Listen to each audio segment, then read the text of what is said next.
particularly speaking in the United States, there's always been a history of alienating the other, or of finding a flaw in a group that seems like they're the other. I mean, you have the Chinese Exclusionary Act in the late 1800s, when immigrants came from parts of like Southern Europe and Eastern Europe in the early 19 teens, you have that same problem.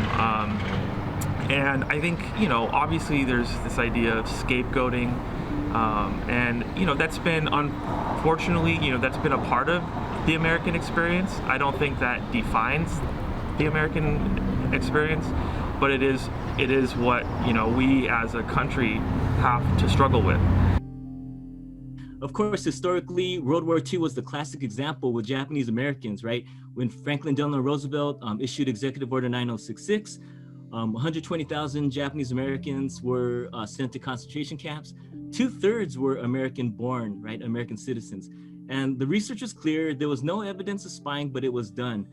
The thing that I think is important, though, is even today, right, in the 21st century, we've had situations, not exact, but like in 2000, there was an American spy plane that went down over Chinese territory, and China held down to the plane. I don't know if you remember this one.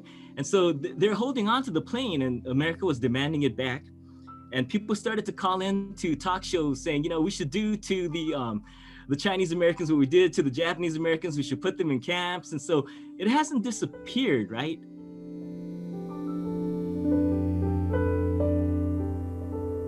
Whenever we've had economic problems, and we have recessions like every so many years in our society, we've had the Depression, the Great Recession, or even pandemics, right, of recent, or the bubonic plague of the early 1900s, the marginalized groups like Asian Americans have been set up as scapegoats. And so with Asian Americans since the 1800s, there have been some serious attacks against their communities. Like the 1871 attacks on the Chinese community in Los Angeles, where 19 Chinese workers were killed, and 15 of them were lynched. There's so many others like Rock Springs that I know today we can't get into, but the excuse has always been that they are unfair labor, they are undesirable, they are stealing jobs, right? And it's not just Chinese Americans. Pretty much every Asian group has probably gone through this. We had Asian Indians like in the early 1900s, victims of white mobs, right? Trying to get them out of the railroad and lumber industries by attacking them. The Great Depression, when white Americans attacked Filipino Americans, right? Saying that they were stealing jobs. And so this situation has a long history. Recently, a lot of economic and geopolitical competition between the United States and China. And this has led to inflammatory language against China, and that may also be contributing to the anti-Asian attacks. And so unfortunately, people still have this tendency, right, to connect Asian Americans directly with what's happening in Asia. So when there's this conflict between our country and Asia, we sometimes take the heat. Even come to more recent times, it hasn't stopped. We've got scientists who have been unjustly accused of spying, like in the case of Wen-Ho Lee back in 1999. He was kept solitary confinement for 9 months, right? That's torture.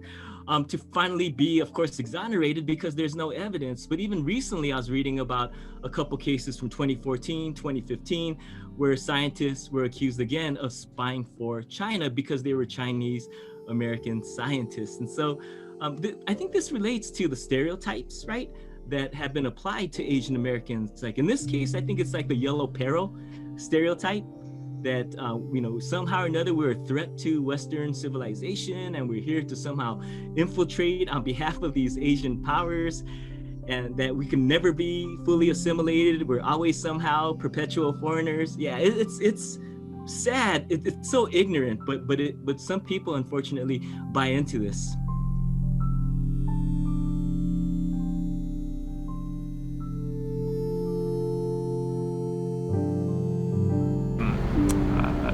On Nextdoor, it's an app that someone posted. It was right after one of the.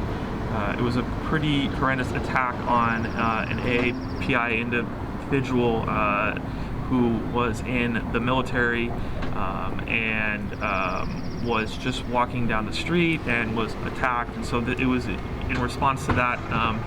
We just wanted, someone wanted to walk at night, so I joined them, and then 2 became 3, 3 became 4, and then we had a name, and then we started to wear vests, and then we posted on Instagram, so it slowly built. We cover around in Koreatown on Wilshire and 6th. We cover about a mile away from that vicinity, and I guess the reason why I felt that is because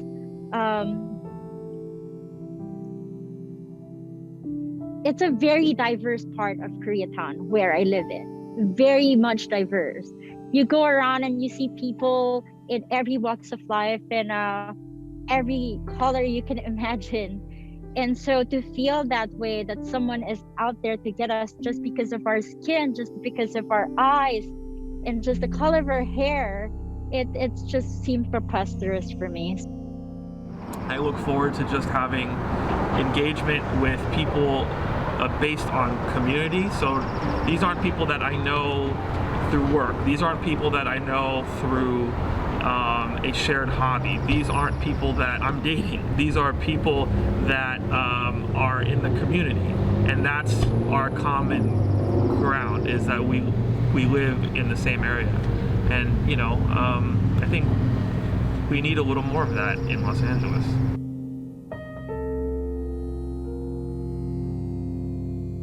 They just literally come at 8 p.m.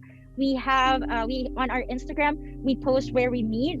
So far, we meet at one exact spot every Saturday night at 8 p.m. It's by the entrance gate to the Chapman Plaza, if you're familiar with that place. So we just stand there in our neon vests, and if you do see us, you know, come join us. It will be really great. You know, there's strength in numbers. It's our goal, it's our duty as people, I think, to become more enlightened and to try and step outside of that.